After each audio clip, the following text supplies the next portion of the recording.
Hey Stacy, you left the stove on after cooking supper. I did? Oops, oh well.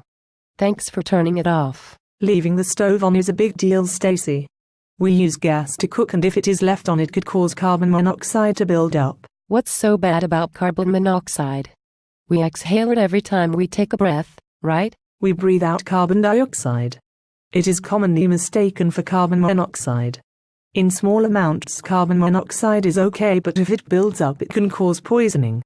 Especially if the area where carbon monoxide is accumulating is not ventilated well. But Heidi, our apartment is so small there is no way our little stove could poison us. There are lots of appliances that can produce carbon monoxide if they aren't checked and serviced regularly.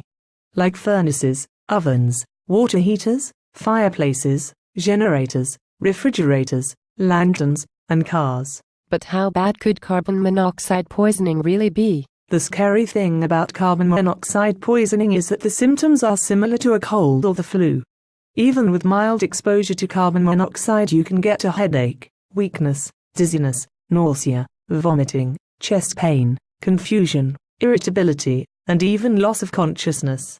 If you happen to fall asleep or become unconscious and are continued to be exposed to the carbon monoxide, it can even cause death. Wow, Heidi, I didn't know it was that serious.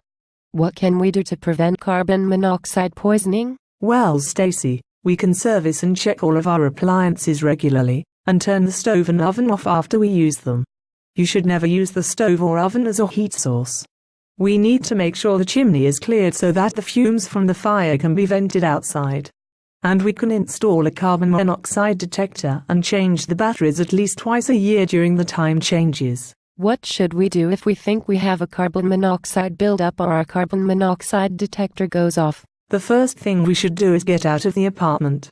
If we have time, we can open doors and windows to help ventilate the apartment. Then we should call our local utility company. If we have any of the symptoms we talked about earlier, then we should go see the doctor. Carbon monoxide poisoning is a lot more serious than I thought. It really is. It is referred to as the silent killer.